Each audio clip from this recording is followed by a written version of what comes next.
There we go. Welcome to the September meeting of the Western Pennsylvania Mushroom Club. I'm Cecily Franklin. And before I introduce our guest speaker tonight, I have some important updates. First of all, our latest newsletter, the September-October newsletter, went out to all members, either by US mail or email by September the 1st. It's also available on our website, so make sure you check it out. It's got lots of news, photographs, and even a book review. And now I'm happy to announce some new committee chairs. Kris Murawski is going to become our new membership chair, replacing Jim Wasik. And Brian Cass will be our new scholarship chair, replacing John Stewart. So thank you to both of them. Okay, since our last meeting, we've had some secret walks. We had one on September 5th at Townsend Park in Murrysville, Westmoreland County. And then last weekend, we started our traditional Gary Linkoff foray festivities. We had our traditional pre-foray walk at Cook Forest in Clarion County. And we also tried to get our traditional group shot. Now with all these masks, it's hard to tell who people are, but you can probably recognize Lamont. And then last weekend, we had 3 walks in North Park. We had one at Devil's Elbow with Fluff Burger. And she actually, one of her people found a fungus that she had never seen before. And I can't pronounce it, but the common name is spreading yellowtooth. And it's got these branching rhizomorphs. Then we had another walk in the swimming pool area with Richard Jacob. And here's Lamont wrestling a mushroom out of the ground. And then at the same time, we had a walk over at the Wyoming shelter led by Kara Coulter. On Saturday afternoon, I did an interview with Long Lit Woon, the author of The Way Through the Woods on Mushrooms in Mourning, and that's now available. Just go to our YouTube channel and type in WPMC Talks, and you'll see it there. It's a 30-minute interview. It was lots of fun. Okay, upcoming events. September 26th, we have a walk with Allegheny Land Trust at Wingfield Pines. That'll be with Lamont and Julie Travaglini. It actually sold out at one point, but they opened up some more slots. So try and get in on that. September 30th is the deadline to enter our photo contest. And then at our next meeting on October 20th, the results of the photo contest will be announced, and we will elect officers for next year. And then November 17 will be our last meeting of the year with member photos and annual awards. Okay, we do have one new ID button to report, and that is Cheree Charmello Andrews. In this picture, which was taken less than a year ago, she's holding up her 25 button. But since then, she's gotten a 50 and a 75 and just got approved for a 100.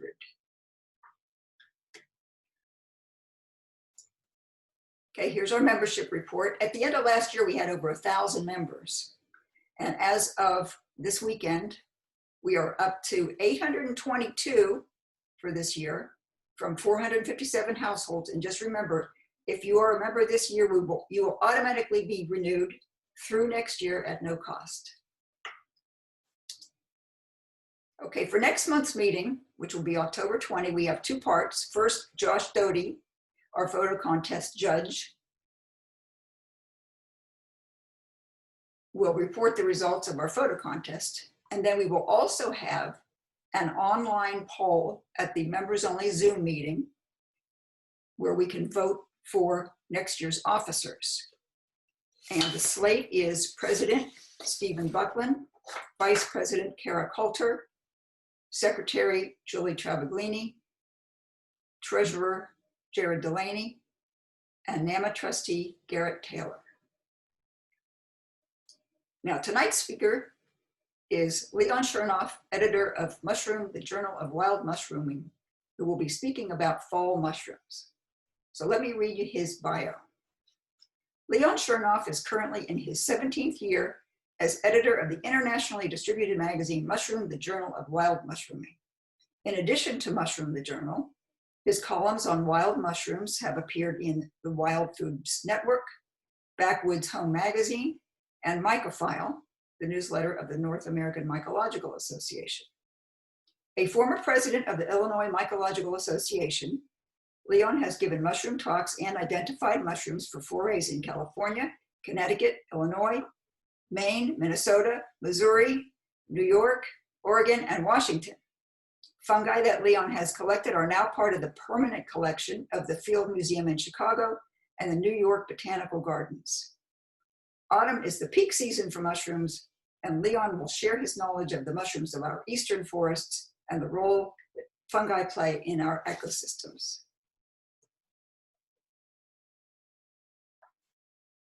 So at this point, I'd like to pause, and I can't figure out how to do that. Oh, here we go. Pause. Okay. Great. Thanks, Cecily. It's good to be here. And so you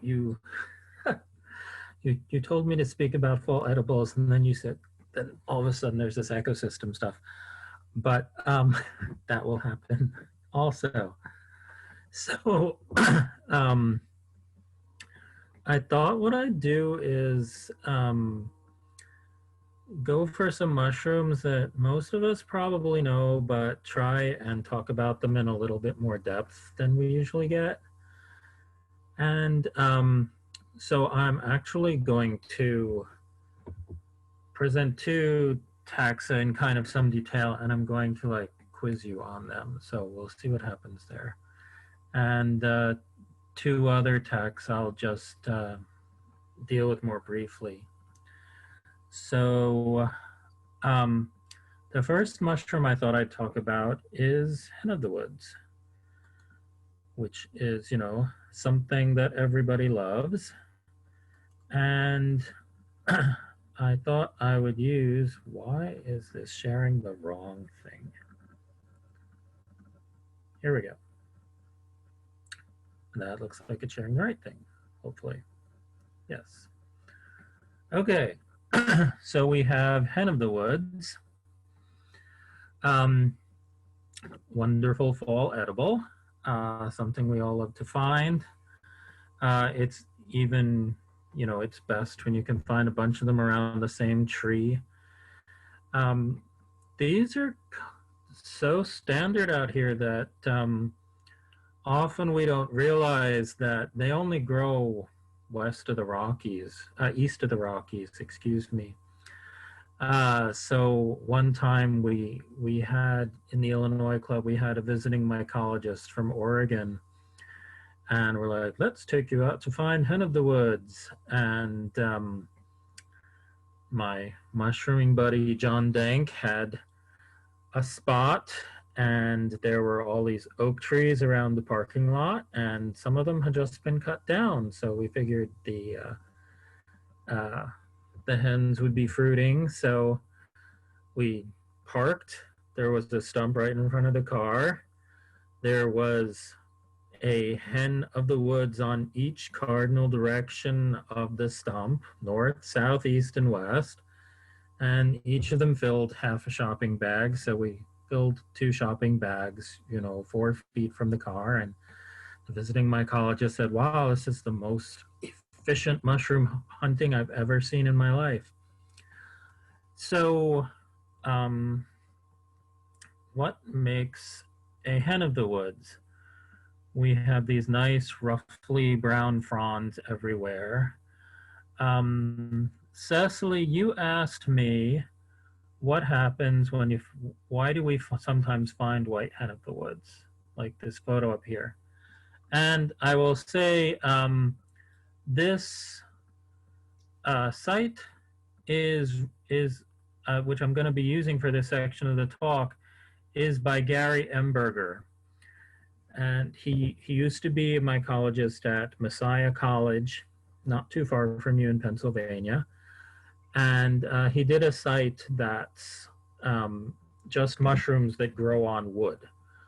So if you have a wood inhabiting mushroom that you're interested in, you can Google Messiah and the name of the mushroom, and you'll come up with Gary's site, and all the descriptions have lots of different pictures like you're seeing here, and kind of a a detailed description, more or less.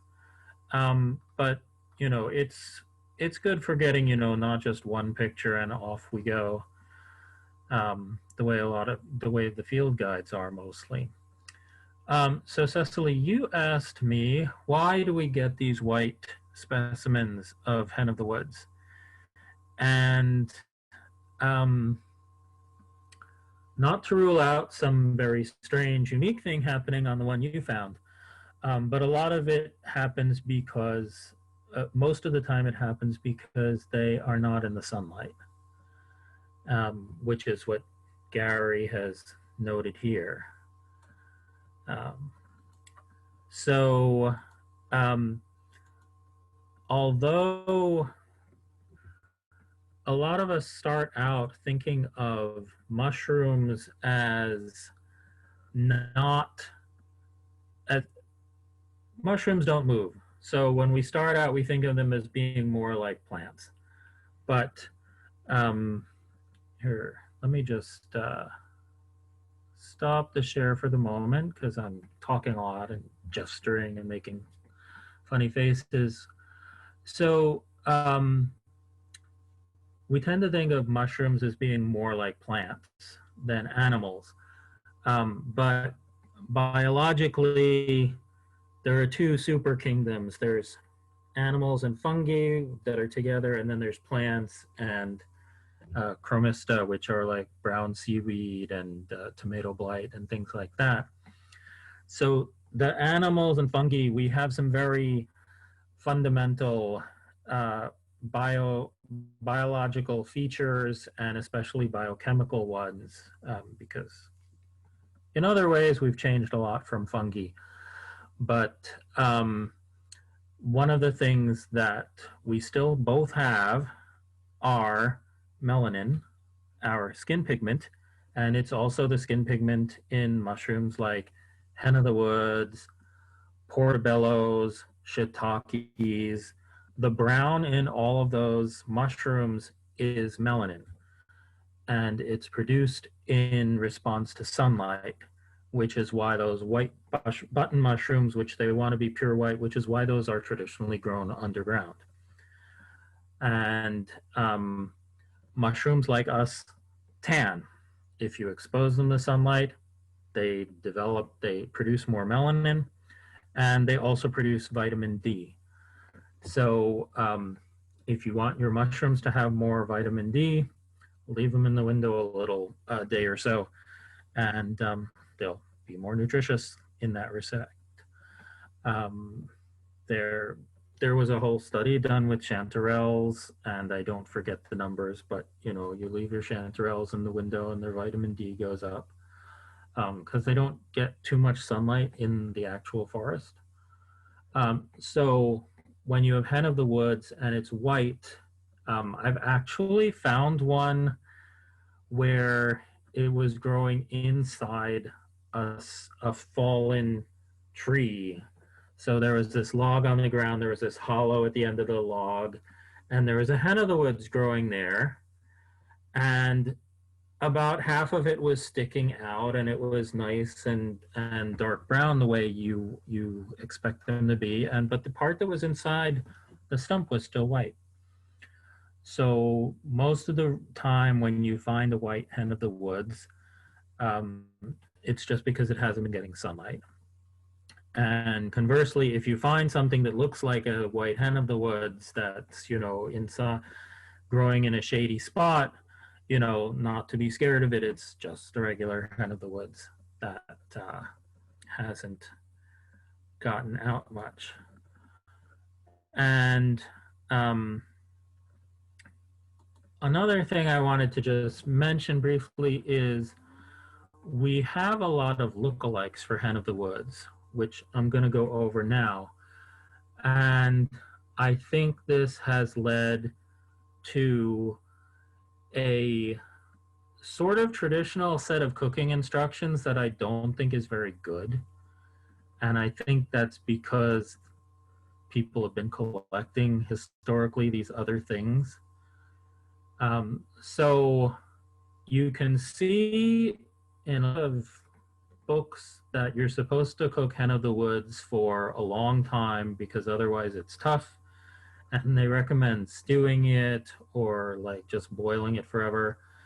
And that's just wrong, I'm going to say.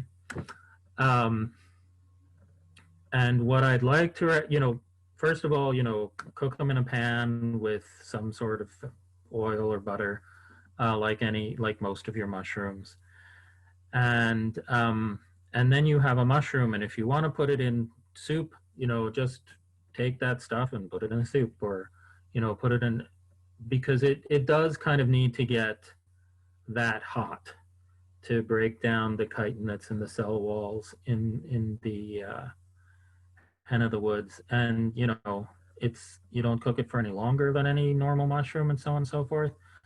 Some of its lookalikes are really tough and really do need to be cooked, quote, forever, as one friend of mine said when I asked him, how the heck do you cook this thing? So I think there's been this confusion, and cooking hen of the woods like a regular mushroom, I think is just the way to go. You can put it in soup, you can put it on steak, you can add to whatever else you're doing at that point. But as your first line of attack, just cook it like anything else. Okay, so let's go back. Okay, so what are our lookalikes for hen of the woods?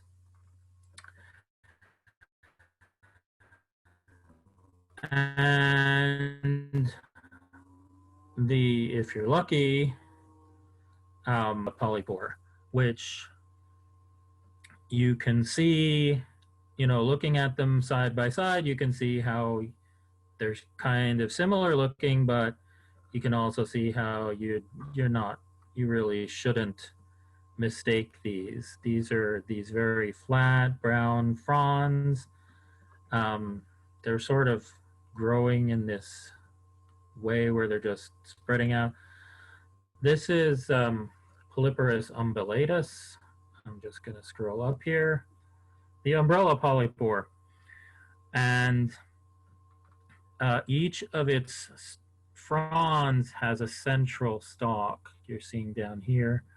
And the stalks are fairly substantial, and they fork and have more, fronds on each one. They have the little umbo in the middle. They have a little, innie belly button. Whereas the Grifola, they're just flat and roughly white growing edge here. And there's definitely an outer edge on each of these fronds. Umbellatus, they're round. They don't have a front edge and a back edge, really. This is also edible and very good.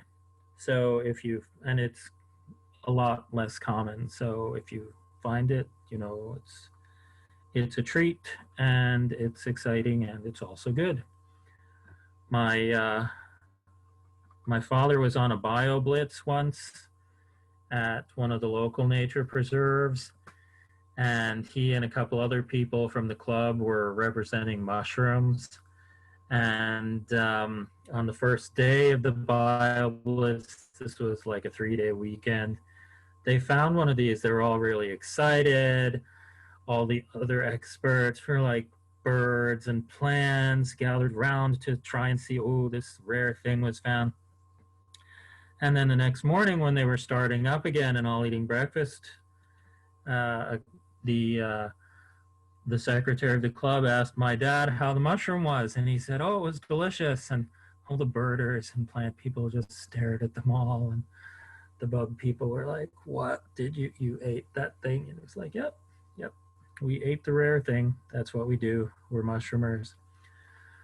And this is also a fall mushroom. So, you know, so far you're good. Both mushrooms are edible. And again, I would cook it the same way, you know, just like a regular mushroom. There are two well-known lookalikes, and they are more of a summer mushroom. So that's one sort of clue. And they're both edible. You know, this is one of the nice thing about hens is the lookalikes are pretty much all edible also. And so the one that's most obviously not hen of the woods is Berkeley's polypore, which doesn't have those little individual fronds. It has these big, once it's mature, it has these big sort of circular fanning out fronds. It has these big old pores that get very irregular. When it gets older, the walls between the pores break down, and you end up with this maze-like underside to it. And like I said, it's a summer mushroom. Biologically, it's a russula that has adopted this weird tree parasite polypore growth style. It can be a little fuzzy on top, you're kind of seeing over here. And when it's young, it grows, you see these weird finger-like things coming up out of the ground. And in that stage, it's, you know, a fairly better edible. But when it gets this big, it's really, really tough. So if you are going, if anyone has ever eaten it, then, you know, you really do, this is why you would need to boil it, to cook it for hours and hours. The more plausible thing that might happen is that you collect this thing. This is the blackening polypore, Muropelus sumsteinii. It'll be in your book, says, most of your book says Muropelus giganteus, because it also gets really big. It will form rosettes. It will surround stumps. So its growth habitat and its, you know, frond style looks like a bit like the hen of the woods. But again, the fronds are bigger. They can be more yellowish. When it's fresh, when it's well hydrated, it'll turn black where it's bruised. Or sometimes just when it gets older, you'll find it'll just be this mass of blackened fronds. And here, this is just sort of darkening with age. It's turning black just because that's what happens when they get old. And especially when they're young and the fronds haven't gotten very big, it can look kind of like a hen. Now, if it's bruising black, then it's easy to tell apart. If it's not bruising black, then the way to tell it apart is the pore size, because I don't know.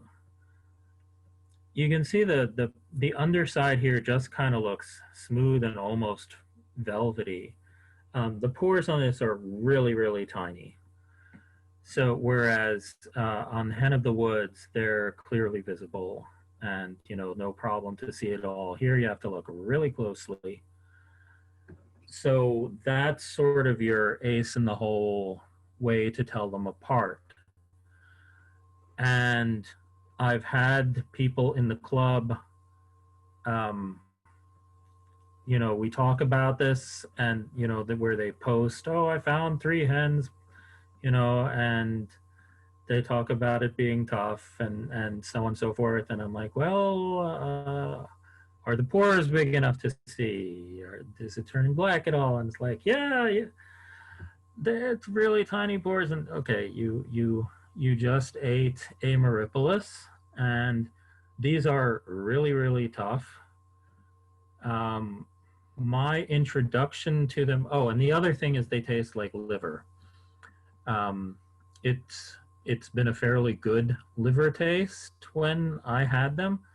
You know, my introduction to these was when I was just starting out, found a little thing that was just sort of a blobby growth on a stump, really tiny pores. It keyed out in mushrooms demystified as Murrysville, so me and my father ate it, and it was tasty, um, definitely reminiscent of liver. Um, but if you pick them when they actually have fronds, then they're really, really tough. And you really, really do have to, you know, crock pot them or something. And this is the one where my friend in Southern Illinois said, you know, I was like, he said he picks it at any age. And I'm like, how do you manage to eat this? And he said, I just cook it forever. And he would not uh, be more specific as to what constituted being forever. So these are the lookalikes for hen of the woods. They all are eating the heartwood of the tree that they're on, which, you know, heartwood sounds like, oh my God, heartwood, oh, so sad. And they're called parasites because of this. But, you know, when you, the way a tree grows, you have this cambium right under the bark, and that's kind of the only part of the trunk that's alive. And each year the cambium grows and turns into wood, and that's, you know, your growth ring for that year. And you know, the cells with their, you know, their tough cellulose lignin cell walls, that they die and form that next layer of the wood. So um, these fungi that eat the heartwood are not killing the tree. Eventually, there will be a big storm and it will fall over. Let me just find my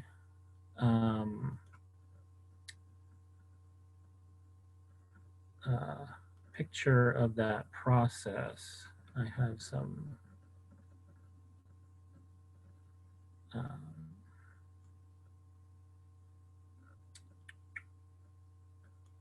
general info. Okay. Let me just talk. Because I don't know where that thing is. So when we're in primary school or grade school, I'll stop sharing. We get told that, you know, plants are these wonderful, munificent beings that capture sunlight and the energy from sunlight, and they turn it into biological stuff that the rest of us can eat. And this starts off the food chain, and this is just sort of wonderful and automatic. But in fact, fungi are some of the very few organisms on Earth that can digest wood. And in fact, the period, you know, sometimes, again, in these older textbooks, you'll see this spiel about how, oh, fungi, they digest the wood in the forest. So like if they weren't here, all the dead wood would pile up and everything would die, and this is so sad. But so first of all, this did happen at one point, and it happened a few eras before the dinosaurs, and it's called the Carboniferous era because all the dead plants really did pile up, and they got covered by other things and compressed and subjected to geological processes. And this is how we got our coal and our oil. So yeah, this did actually happen. And then at some point that roughly matches the end of this period on Earth, fungi developed the ability to digest wood, and all this, and the ecosystem as we now know it started. So yeah, this actually did happen. It wasn't, a, you know, life-ending event on Earth. And so let me start this thing up here.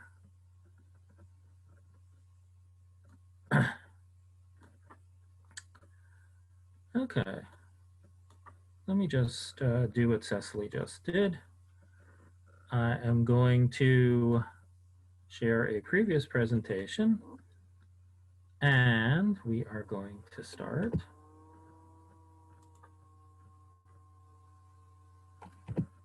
So all sorts of fungi, all sorts of shapes.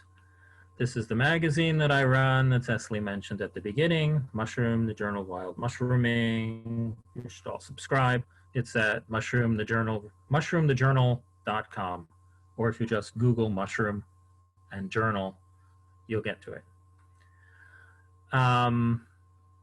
Now, what I was just talking about, these are all nice pictures. Here we go.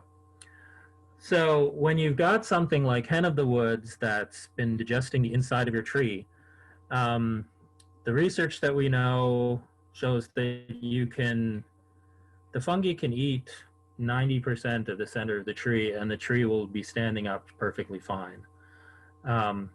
But when you have a really big storm, they will blow down even at, less than 90% digested. And what you can see here is the inside is hollow. So that all was making some wonderful animal habitat while the tree was standing up. And there are all these white fungal mats all over the inside of the tree because the fungus was digesting this stuff and turning it into soil and turning it into a form that critters can actually eat. Right, so here's these fungal mats, and what's happening with them is, we've all seen the slugs. We got one down at the bottom here. They're all over the mycelium here inside the tree. So without the mushroom, this wood, the energy from the sun that went into making this wood just stays locked up and inaccessible to the rest of the ecosystem.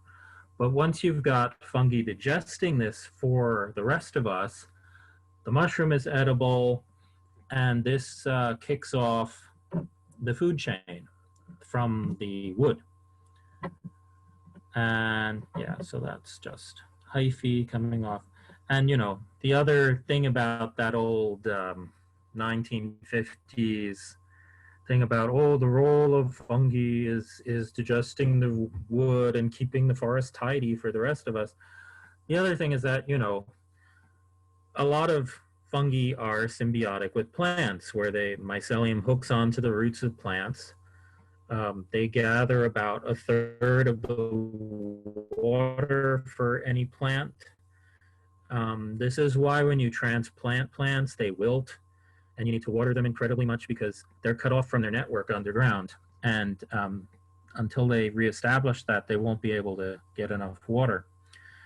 And the fungi, the mycelium, which is a single cell thick, this gets a lot better penetration into the soil, a lot denser coverage. So they actually find most of the minerals that the plant needs. And in return, the plant usually shares with them about an eighth of their sugar that they produce. So it's this mutual relationship. So no, they're not out there just digesting the woods to keep our parks nice. They are nourishing every single plant that's out there, and the whole forest wouldn't be there without them. Okay. So this is that was our little presentation on hen of the woods. And I'm gonna do a little thing on honey mushrooms now. And Cecily, I want you to pay a special attention because I'm going to ask you questions afterwards. So, show all windows. There we go. So, Cecily, can you answer some questions? I'll try. Okay, that's what we want. We want back and forth. We want interaction. What makes this an oyster mushroom? You mean, how do I know that's what it is? Yeah. Well, I can see the gills, and I can tell they don't have much in the way of stems. Mm-hmm. So anyway, if I saw that, I would be quite sure that it was an oyster, and I would cut it off and take it. Cool. All right. Let me just skip forward a little bit. What about this? Is there a difference? What's going on? Oh, well, the main difference there is the color. These are Mhm. lighter, Mm-hmm. but I would call these oysters too. Yeah. So we actually have 3 species of oysters that are good eating in this country. In North America, we have 3, or I should say 3 species of Pleurotus that are good eating, and 2 of them are all white and they come out in the summer. And one of them is Pleurotus populinus, so it's associated with the genus of tree Populus, which is our poplars and aspen and quaking aspen, I think, things like that. But if you find a white oyster on a different kind of tree, like a maple or an oak, it's the other white oyster, which is pulmonarius. And so, like, I don't really care very much. So they're just summer oysters to me, but they're all white and they're a bit smaller and thinner. You know, the caps are not as thick, and so they're not as meaty in general. So our this is Austriatus, the one that's in your field guides. It's brown on top. It's not all white. When I started out, there was just the one species in the field guide. Um, you know, a lot of these older field guides, like the Audubon guide, they just call these things variable species. And now we know, okay, actually there are 3 or 4 or 5 or 6 in most cases. But this is a different species from those white summer ones. So I thought, oh, it must be the cold and the wind in the fall that like toughens it up and makes it brown on top. But no, it's just a different species, and this is just the way it always grows. And yeah, so they're just they're physically thicker, and their texture is tougher. Which, depending on what you like, can be good or bad. This is a lovely collection in Switzerland that my columnist there, Chaco Stivier of blessed memory, sent me. And this is the woman who found them with her prize oysters. So yeah, oysters make us happy. You can see from the bark texture here that these are nothing like as big. And so the fall is a much better season for finding these sorts of mushrooms. Again, here they are. They're nice. They're lovely. They're just not very big. They're also tasty. And these are growing on, I don't know, looks like a birch, like a dark birch or something, or a cherry. these Pleurotus species grow on hardwoods. This is your so-called angel wing. They used to be in Pleurotus. They've been separated out. If you find a white oyster on a conifer, you have an angel wing. And they pretty much fit the description of the summer oysters. They're white, they're not as substantial, but you know, they're still fine eating. But, and you know, I can look at these two pictures and say, okay, the stems are a little thinner here, you know, but really it's just very difficult to tell unless you know what the tree is. So those are your core oysters. And again, I'm going to start talking about lookalikes. And this is something I wanted to do in these Zoom talks because, you know, the first time someone asked me to do this sort of thing, I was kind of freaked because I'm happy to give a scientific talk over the air.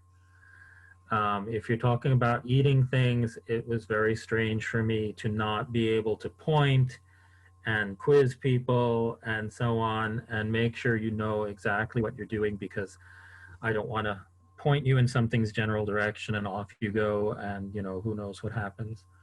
So I wanted to explore this in a bit more depth. So, sorry, here are more angel wings. Again, they're on a conifer, they're all white.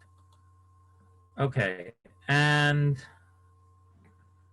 so on the right here, we have Ostreatus, the oyster mushroom.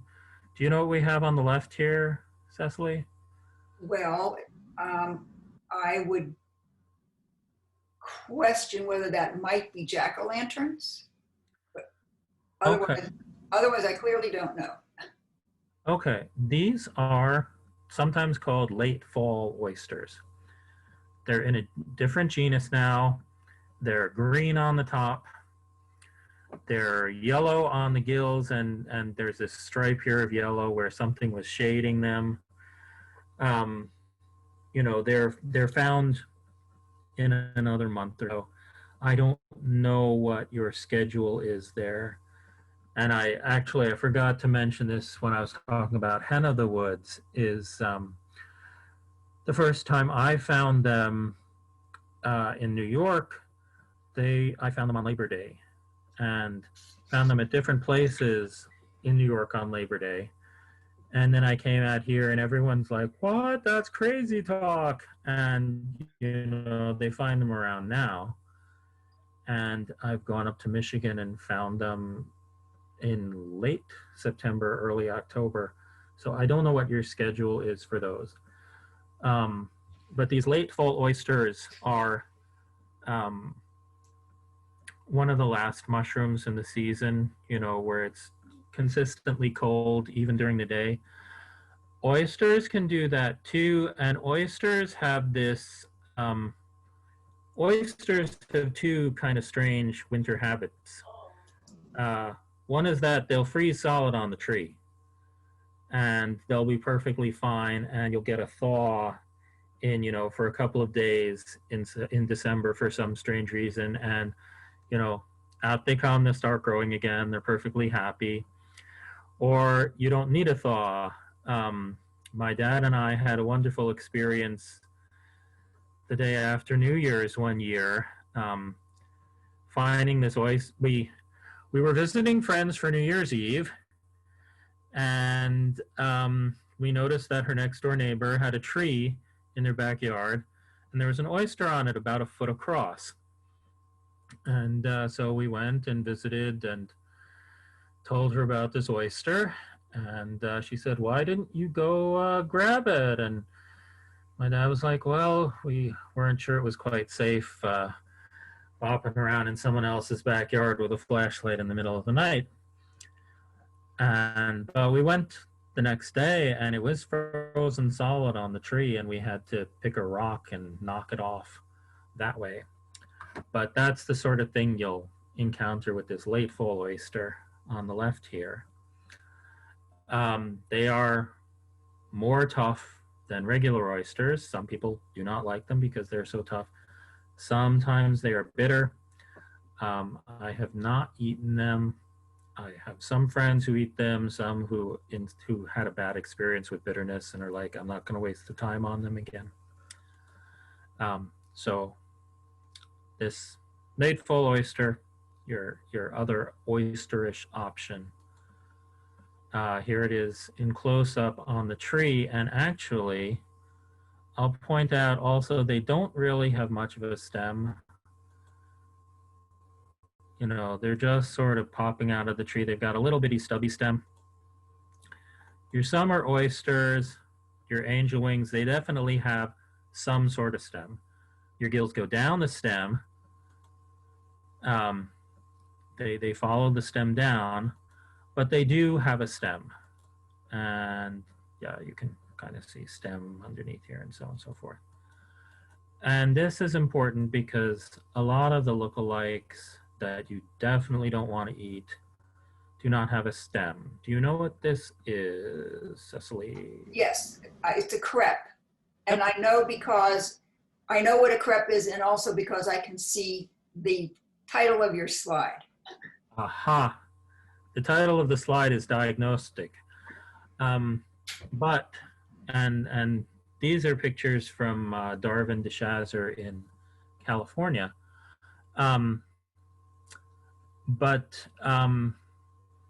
So Crepidotus, let's look underneath. They're a brown spore genus, and they're very small. You can see the grain of the wood here. They get bigger than this.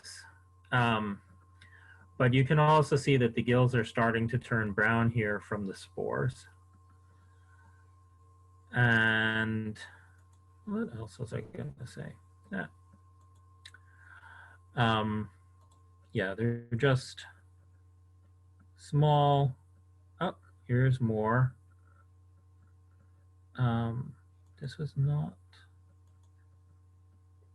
Okay, so they're just stuck in the middle of these other, these are white summer oysters, definite stem, also fairly small. And you can get these in quantity.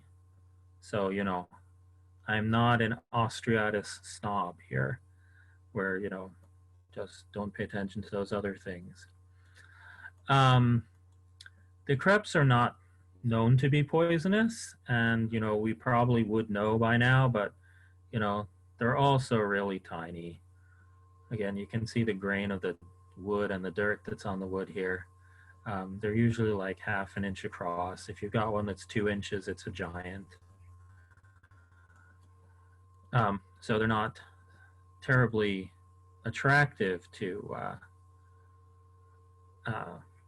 collect. What would you say this is, Cecily? Well,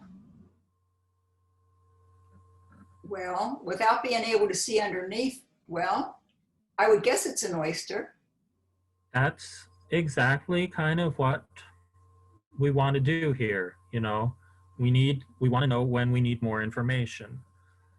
I think this does have a stem, so it's one of these oysters, and the bark kind of looks like a conifer.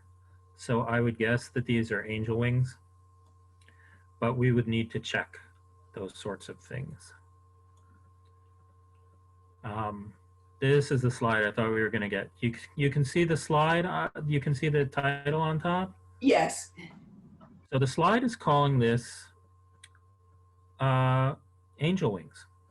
That was the old name for angel wings. The species name is Porigens before they got put in their own genus. But there are counterindications. What are you seeing here that says this might not be angel wings? Well, I don't think I'm seeing stems. That's correct. Yeah, and also if you look at the size, there's this moss up here, and these are really tiny. So we've got this is sometimes called the point of attachment instead of a stem. We've got gills radiating from the point of attachment, but we don't have a real stem, and these are really tiny. So these are just Crepidotus, and they're just so young that the gills haven't started to turn brown yet. But as you can see from the title, some of these slides this is a 1970s slide from and the IDs were done by someone who was a lecturer at the New York Botanical Gardens. So we just didn't have a lot of institutional knowledge about a lot of things that are fairly fundamental now. So, every once in a while people will complain about, oh, there are so many names and all things have gotten so complicated. And it's like, yeah, well, things used to be a lot simpler because they were wrong and because people just didn't know what they were doing. So yeah, mushrooms are complicated. We have about 12,000 named species in North America. That's 100 times, no, okay, that's about a bit over 10 times as many birds as there are total. And the general opinion of people who work on this is that we've named 5 to 10% of what is actually out there. So, really there are something like 100,000 different mushrooms in North America. And they're not all present in your area. And most of the common ones in your area are named, or if they're not named, they look exactly like something, because DNA is teaching us that we often have things that look pretty much the same but are not the same. But there's a lot of things out there even with names, and there's even more that does not have names. So yeah, it's just a tough field. There's a lot of stuff here. Let's see what we got next. We're in the quiz portion of this. So what do you have here? What are you seeing here? Well, I'm seeing caps. I'm not seeing stems. Correct. And I'm actually not seeing gills yet, but it'd Right. be easy enough to look. Yeah. So let's say that there are gills here. Mm-hmm. But you have a dilemma. So the caps are brown. So if it's an oyster, it is Austriatus. So it should be, if it is Austriatus, it should also be really pretty big. Yes. And so as you can see, this slide is labeled Pleurotus austriatus. It is from the 70s. But I'm not seeing any stems either. And they're not, this is a lichen on the tree with it. They're not much bigger than the lichen. So my take on it is this is probably another Crepidotus. So, watch out for what you're doing out there, people. One of the nice things about these edibles is a lot of times the edibles are just really big. That's a big part of how they got to be edibles, because people see big mushrooms and they eat them.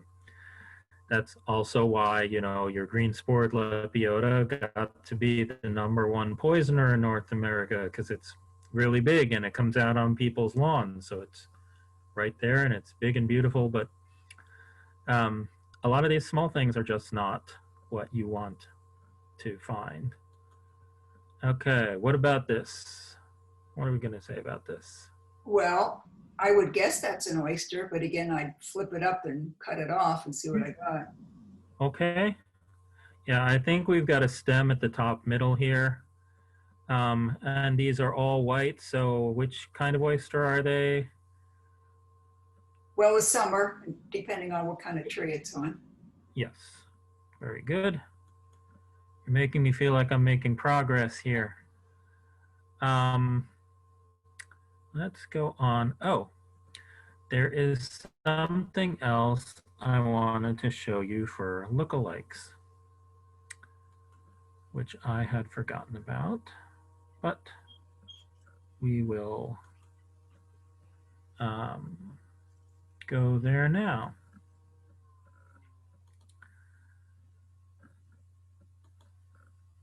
So, wait, what's going on here?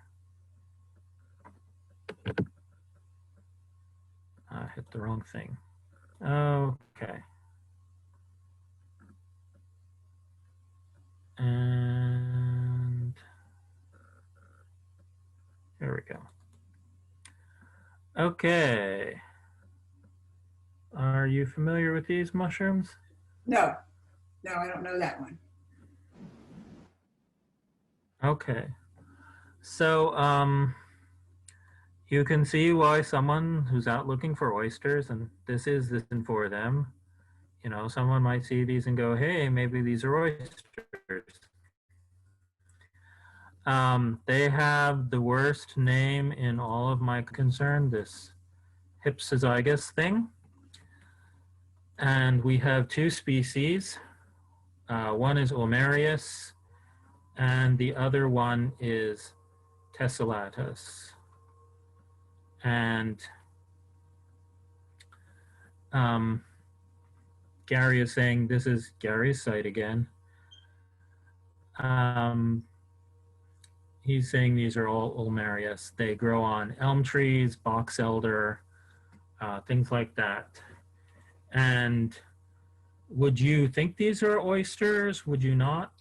I would. How would you explain to someone that I would not think they're oysters because oysters have a really short, almost non-existent stem that connects directly to the wood, not an actual stem like these have.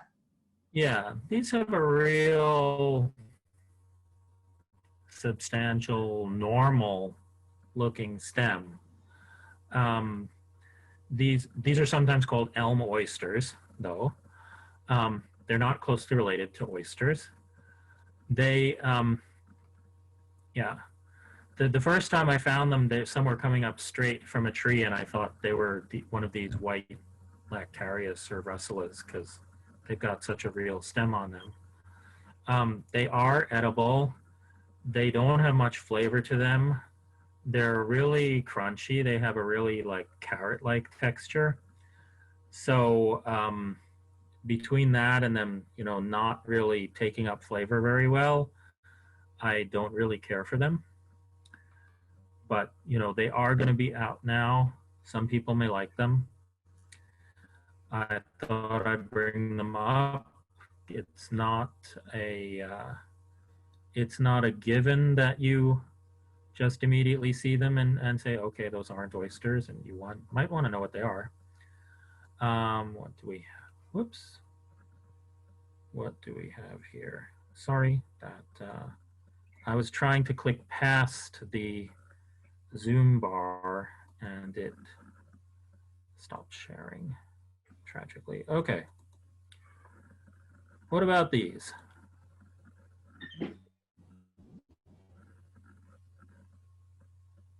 I don't think I've ever seen those. Okay, so these are another oyster, and I'm gonna try and snag. Okay, this is another oyster. I'm sorry, they're Pleurotus.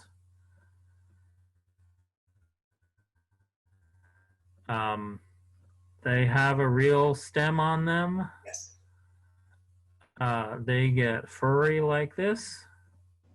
You know, he's right where you are, and where you are is right on the cusp of the trade-off in range between these two species.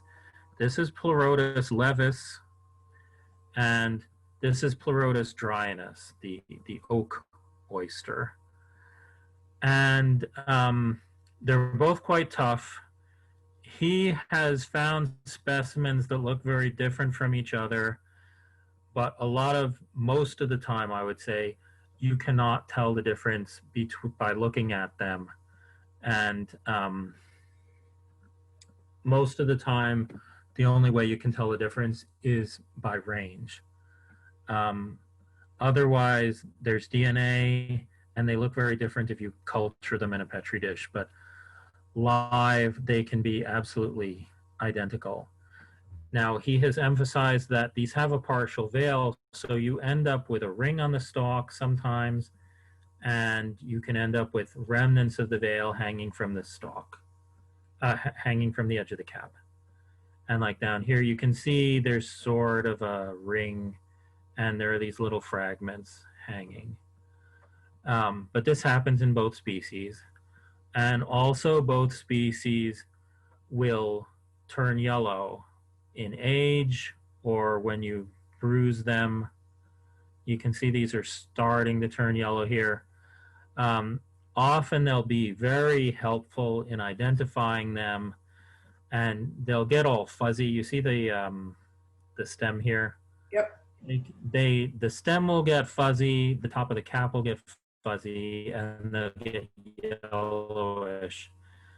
And you'll pick these nice white smooth things, and you won't know what they are. And by the time you get home, the stem will be all fuzzy, and the fuzz will be yellow.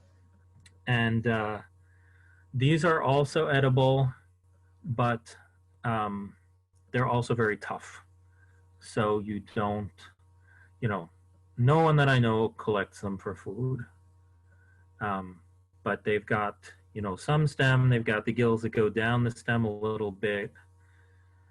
And, people might make the mistake. And these will get really huge is another thing. He doesn't really have a picture of that, but you can sort of tell down here at the left. You can also see that the picture is by John Plischke, so, they occur in your area. And there's one last lookalike that I wanted to mention, which is this. And how would you go about thinking about what this is? Well, I would say it doesn't have a stem, so I would not assume it's an oyster. That's correct. This is Lentinellus. We've got a couple of species. They all kind of look like this. They actually have black fur on the cap. This is not just coloration that you're seeing in the middle of the cap here. This is actually black fur. And I am truly embarrassed to say this, but in my very early days of collecting, I went out with my dad. We weren't finding much. We found these things, and I sort of knew that the black fuzz should not be there. So I said, okay,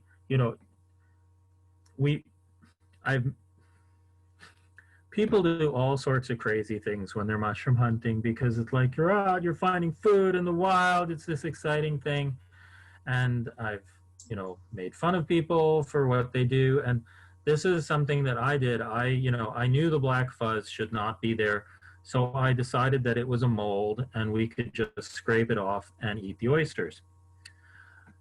And it is not a mold, and you should not ever eat moldy mushrooms in the first place, any more than you'd eat a moldy zucchini or broccoli or whatever.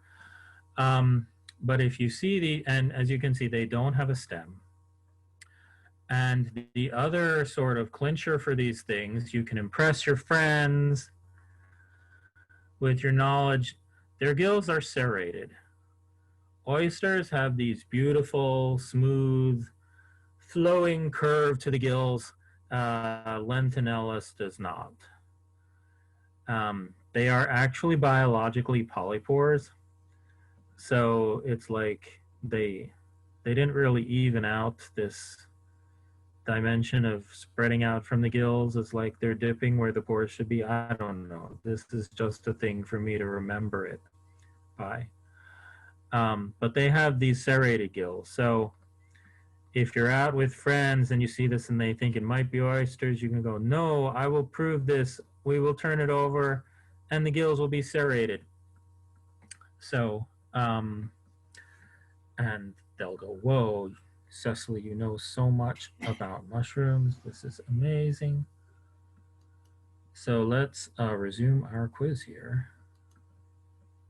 Okay, so we had some sort of oyster mushroom here, summer oyster. This This is sort of starting to turn brown on top, so it might be Austriatus, and they're also pretty big and meaty looking. I don't know. Do they look meaty to you, or am I just projecting? Because Oh, I think they look good. I would take those. okay, okay. Let's see what's up next. Okay, so what? Tell me how you work through what this is. Well, I mean, besides looking at what it's called, it has a stem, so it's not an oyster. Exactly. It's not one of our, well, it has a big stem, so it's not one of our eating oysters. Right.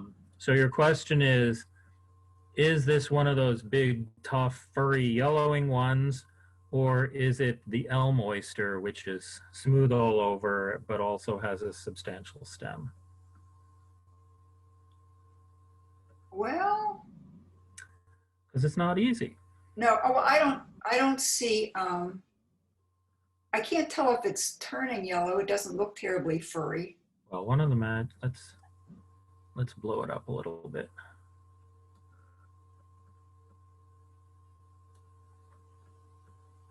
Yeah, I still don't think that looks furry, but I don't know what kind of tree it's on. Yeah. Okay, so, now that I did not notice this at first. Now that I've blown it up, I'm seeing a little ring here. Mhm. So that would indicate it's one of those oysters. And the gills are actually going down the stem. So I do think it's one of these. Let's review again.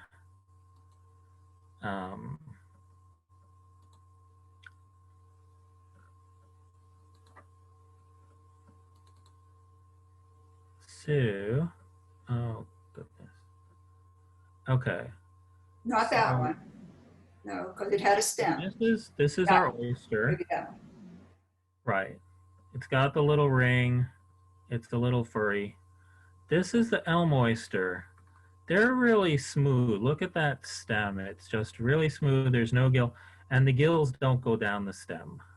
Right. So that, right, they're just flat.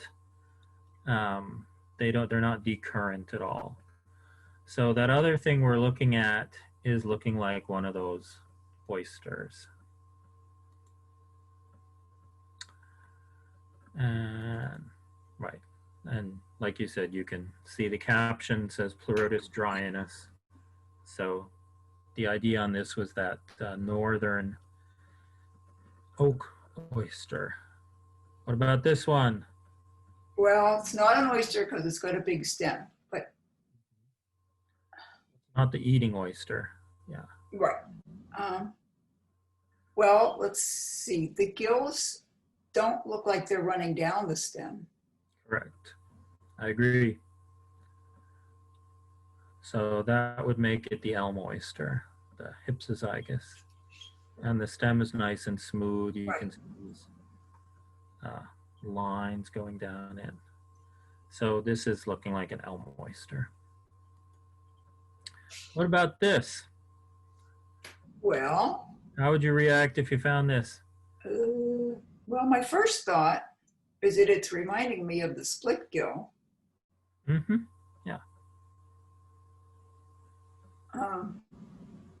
Except not nearly as pretty. So here's another photo of it. Same thing. Yeah, again, I can see the name, and this is one that I just found myself this year, and they're small and black. Yep. Yeah. So first of all, they're black, which sort of disqualifies them from being edible or one of these edibles. Yeah, it's a genus Resupinatus, which is found on the underside of wood.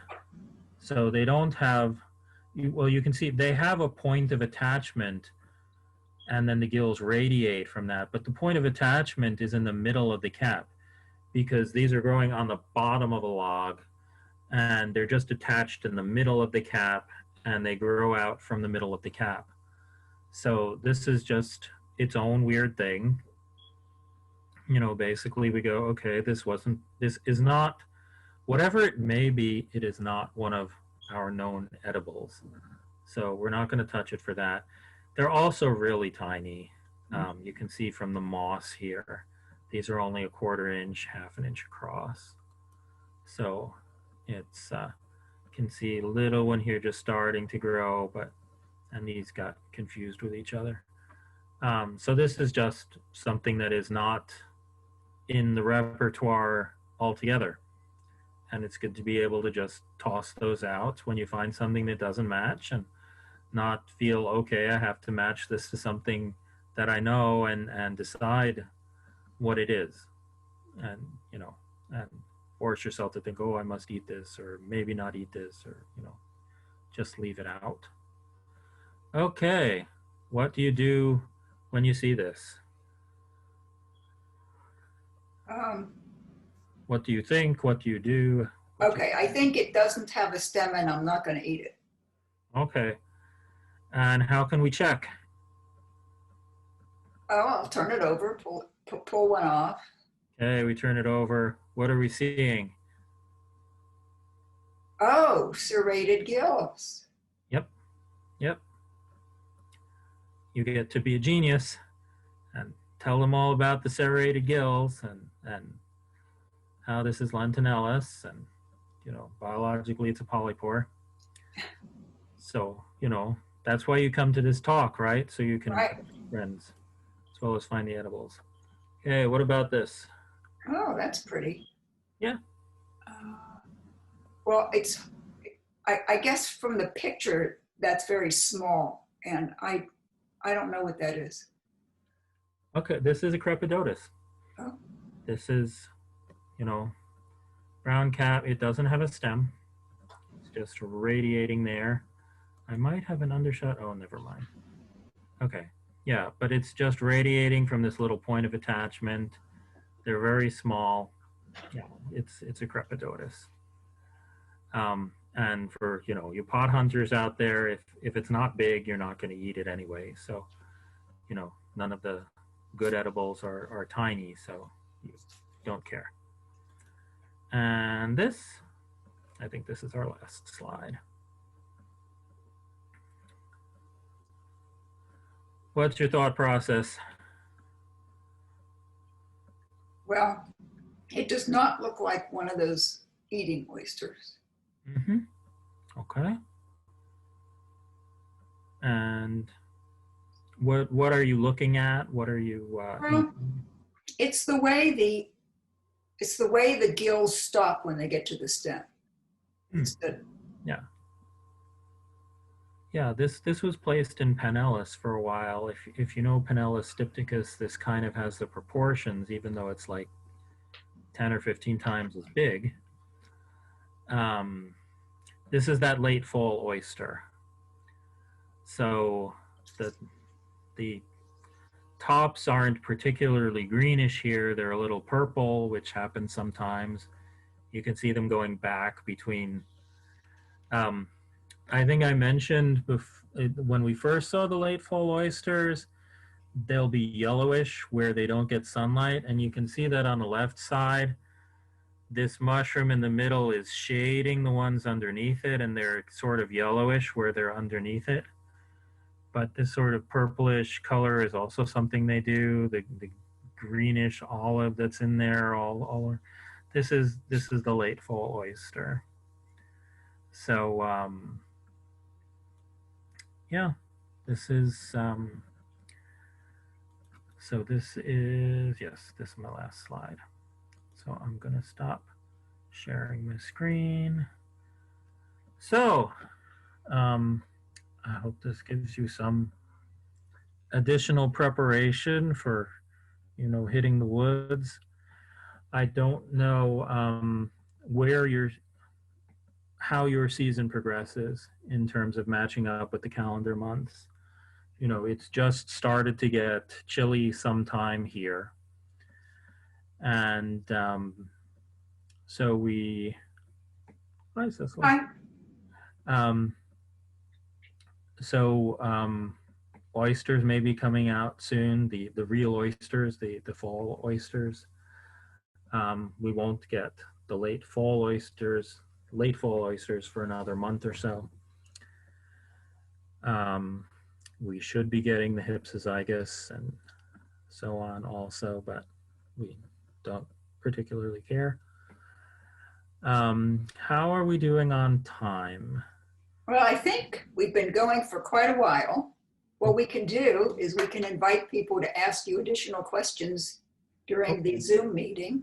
Let me answer the other questions that you submitted, and I'll also just do a little bolete thing quickly, because I remember your talk in August was on boletes, and he's very good with boletes, and I'm sure he covered a lot.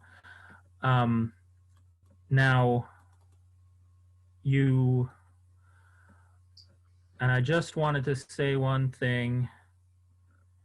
I just wanted to say one thing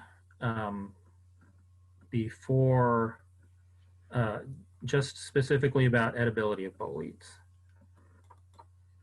For fall boletes, what we're looking for is this.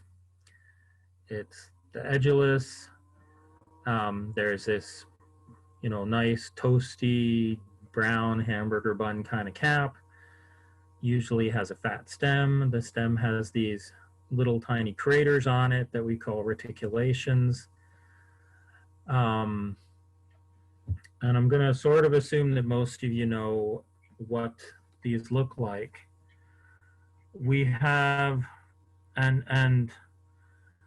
I'm not going to cover other eating,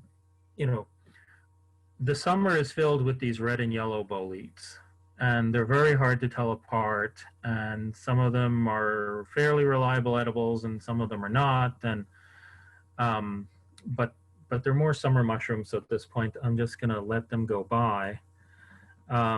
We can also find these Tylopolis species, which are more or less colored like this one. They're more likely to have a brown stem, and you can recognize them as boletes. You can see this sort of coloration. Some of the Tylopolis are just stunningly bitter, and that's where the new people in the club come in handy, because you can say, here, taste this mushroom and spit it out if it's bitter, and then they get mad at you and don't come back. But this is a very good one. This is very tasty. If you taste the Tylopolis and they're not bitter, then go for it, because they're just very good. Some of the nice ones are a little purplish on the cap, but we also have some bitter ones that have varying degrees of purplish. And again, you can taste them. You're not going to eat the wrong thing, because you won't be able to, because they just taste so horrible. But as far as things that do taste good but might mess you up, I don't know if he covered Boletus huronensis last month. This is as you can see, it also looks kind of like the boletes you want to eat. It can be really massive, as I think, the small one is a normal size mushroom. I have a photo of me somewhere holding one of these things, and it's like a quarter the size of my torso. They can get really huge. They're very dense and heavy, and they do reliably make people sick. They taste quite good. As you can see, Bill, who found this is Bill Bakaitis' article at the fungikingdom.net site. He's dressed it he's cut away the messy bits so that he could bring it home for cooking. But it stains blue very slightly. It has yellow pores, even when it's quite young. If it looks too good to be true, it might be too good to be true, is kind of your little rule here. Again, it's it gets really yellow, and you know it. One of the heartbreaking things about hunting mushrooms is, you know, if your bolete is nice and solid and not tunneled at all, that might be because it's ridiculously bitter or otherwise toxic. So, and you know, you find them and they're big and huge and solid and pristine. And okay, this has a few tunnels in it, but you know, that looks lovely and exactly like something you'd get excited about eating. But again, it blues slightly and some often slowly, and it grows with hemlock. These boletes are all associated with trees symbiotically, like I showed you that one slide of the roots underground. So this, if you don't know what hemlock is, it's this tree with the short little needles like you're seeing in the middle here. And it does not have reticulation. So it looks a lot like an edulis, but the stem does not have reticulation. So I just wanted to issue a little alert, a little caution there, and give a little shout out to Boletus huronensis. Now, you just had the two questions left. You asked about the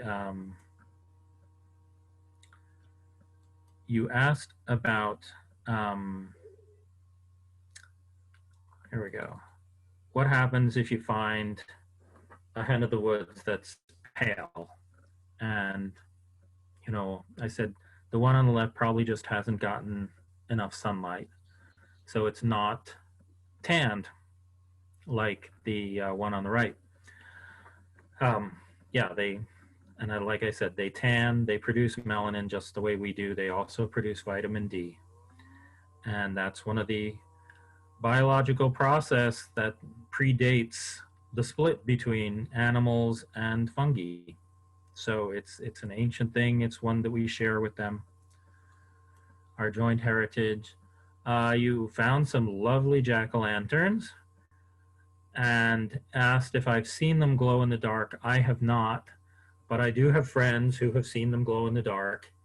And lately there have been a couple of people that I know through Facebook who have gone out on midnight forays and just stumbled around the woods in the middle of the night looking for things that glow. And Anellus stypticus has been the top culprit. But this can be very strong. John Dank, he had a friend who, I don't know if he was specifically taking out a tree in the backyard, taking out a stump, or whether he's just excavating. And it got to be late in the day, and the people were like, "Hey, this stump is glowing. Let's call John and make sure, you know, we have a mushroom and not an alien here."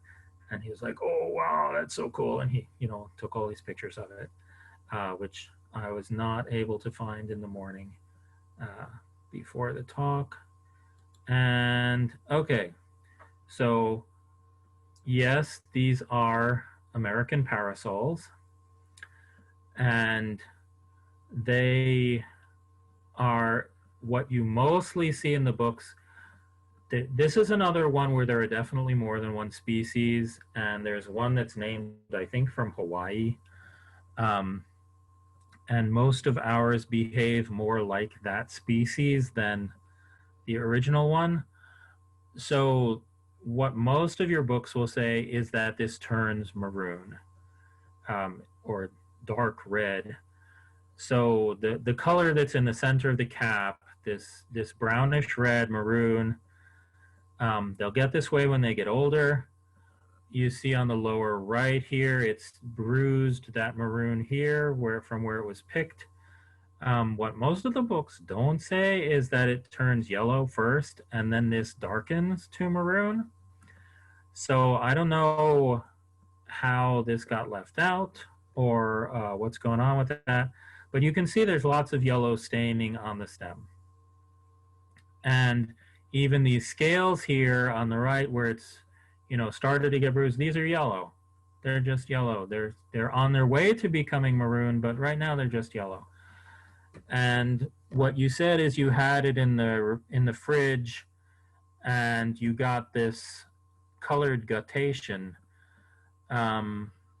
where there were drops coming off of it, and I think you said they were yellow and then they turn maroon, and that's just the same chemical. Good. There's nothing bad about that.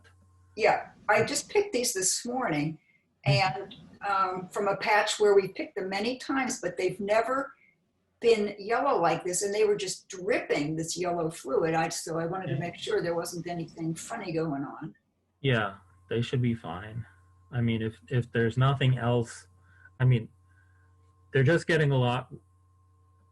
You can get this if they just are getting a lot of moisture from the ground. They're sucking it up. It's going right on through them. They're just happy mushrooms. Yeah, I think they're very young. Plus, the guy who owns the property also has a built-in sprinkler, so he does have a lot of moisture. Yeah, so that can definitely cause that situation. So yeah, go for it. They're very good. The taste kind of reminds me of lobster on these things. Is that your experience, or? Well, I never thought of lobster, but what I really like about them is if you can find a lot, then you can dry the caps. You can put them in a jar like Pringles, and then all year long during the off season, you can just open it up and sniff it and drop some of the caps into your dinner, and it's kind of nice until spring comes. Yeah. Yes. Wonderful stuff. Okay. Okay. Thank you very much, and thank you everyone for joining us. Everyone who's a member received an email on September 7th telling you how to join the members-only Zoom meeting, and that'll start shortly, and Leon can take some more questions. So thank you very much, and we'll see you soon.